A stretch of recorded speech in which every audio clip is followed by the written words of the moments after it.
día, mi nombre es Pajuelo Rodríguez Lancillana y en el video de hoy vamos a hablar acerca de los tipos de análisis de regresión. Bien, como primero tenemos el análisis de regresión lineal simple. Dentro de esta es considerada la forma más sencilla de análisis de regresión, dado que solamente se utiliza una sola variable. Es decir, se utiliza cuando se quiere entender cómo una sola variable independiente puede afectar a una variable dependiente. Por ejemplo, si queremos ver cómo es que el precio de un producto, que vendría a ser una variable independiente, puede afectar las ventas, que es considerada una variable dependiente. En este caso, la regresión simple va a ayudar a encontrar este tipo de relación. En el ejemplo que podemos ver se menciona que, por ejemplo, si aumentamos el precio de un producto en una unidad, por ejemplo, normalmente solemos venderlo a 4 soles y lo vendemos a una unidad más, es decir, 5 soles, ¿cómo es que el cambio del aumento del precio en una unidad puede afectar también el nivel de ventas que nosotros podemos tener? A través del uso de la ecuación de regresión lineal simple podemos entender este tipo de situación. Como segundo tenemos la regresión lineal múltiple. Esta, a diferencia de la regresión lineal simple, cuenta con más de dos variables independientes. Es decir, en este tipo se usa cuando tienes varias variables que puedan afectar a la variable dependiente. En lugar de depender de una sola causa, como en la regresión simple, aquí se incluyen múltiples factores, como por ejemplo, si queremos saber cómo afectan el precio, la publicidad y el clima en las ventas de un helado, por ejemplo, se utilizaría una regresión lineal múltiple, dado que se tienen múltiples factores independientes que podrían ser, por ejemplo, el precio, la publicidad y el clima. Por ejemplo, como ya les seguía mencionando, en el ejemplo que pueden visualizar ustedes, nos menciona acerca de una empresa que vende helados. ¿Y cuánto es que el nivel de ventas se vería afectado en función de que si aumenta o disminuye el precio? Y en si la publicidad se da de manera eficaz o no, la temperatura, es decir, el clima en el cual se está vendiendo los helados. Dentro de estas variables podemos analizar cuál es su influencia en el resultado final de las ventas. Bien, ahora tenemos la regresión polinómica.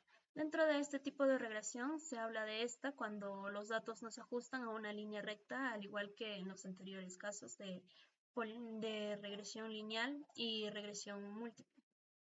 En este caso se ajusta en una curva. Es útil cuando la relación entre las variables independiente y dependiente son más complejas.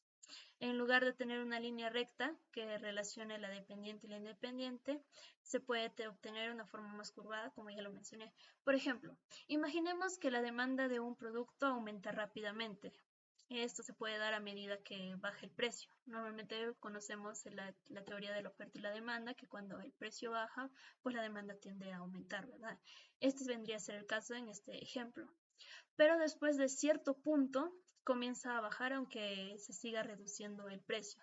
En este tipo de relación, que no es lineal sino más bien un tanto inversa, se puede utilizar la regresión polinómica para poder capturar y entender mejor este tipo de comportamiento en el mercado. Como cuarto tipo tenemos la regresión logística. Esta se da cuando la variable que nosotros queremos estudiar o queremos predecir es categórica. ¿Qué quiere decir cuando nosotros hablamos de que es categórica? Es decir, tiene dos o más opciones. Por ejemplo, si nosotros queremos predecir si un cliente comprará o no un producto, la variable es la compra. Sin embargo, se tiene dos opciones. Si el cliente va a decidirse por comprar o por no hacerlo. En la regresión logística nos va a permitir calcular la probabilidad de que ocurra cada uno de estos resultados.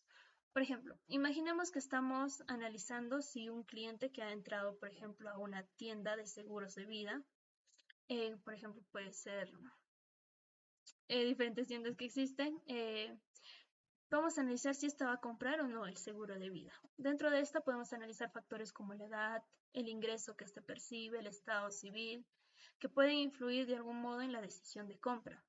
Y la regresión logística nos va a ayudar a predecir si el cliente dirá sí o no, con base a los datos que nosotros tengamos en cuanto a la edad, los ingresos y el estado civil. Ahora, tenemos el tipo de regresión Rich, o conocido también como cresta. Esta es útil cuando se tienen muchas variables independientes que están correlacionadas entre sí, es decir, se relacionan entre sí. lo que puede dificultar obtener resultados confiables. Dentro de esta, la regresión de Rich nos va a ayudar a aplicarla en temas de penalización coeficiente, que quiere decir cuando las variables, para evitar que se vuelvan demasiado grandes y el modelo se ajuste demasiado a los datos, los agrupa porque entre ellas están relacionadas, se ajustan. Por ejemplo, bien, con un ejemplo me va a entender mejor. Si nosotros estamos pronosticando una venta y se tienen muchas variables relacionadas como por ejemplo el precio, la competencia, la publicidad, la regresión de Rich puede ayudarnos a obtener un modelo más estable, al evitar que algunas variables dominen demasiado el resultado, es decir, se tome en cuenta de manera igualitaria cada una de las variables que puedan influir. Como sexto tenemos la regresión de tipo lazo. En esta, el lazo vendría a ser una técnica similar a Rich, pero con una diferencia muy importante que hace que el análisis sea un tanto más diferente. Y la diferencia es que puede hacer que algunos coeficientes se reduzcan a cero.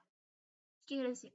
Esto significa que el lazo puede seleccionar solo las variables más importantes para el modelo, a diferencia de Rich, que toma en cuenta todas las variables y busca que cada una tenga una relación casi igualitaria.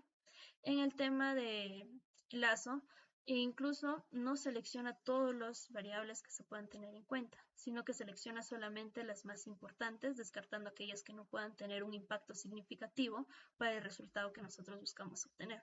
Por ejemplo, imaginemos que nosotros estamos tratando de predecir las ventas y tenemos 20 factores posibles que pueden influir en las ventas que nosotros podemos realizar o en el nivel de ventas que nosotros podemos tener. La regresión de lazo puede eliminar automáticamente los que no vayan a aportar o influir mucho directamente en el tema de ventas, dejando solamente con variables que sean más importantes, que pueden ser, por ejemplo, de 20 a 4 o 5. Esto sería todo por el video. Muchas gracias.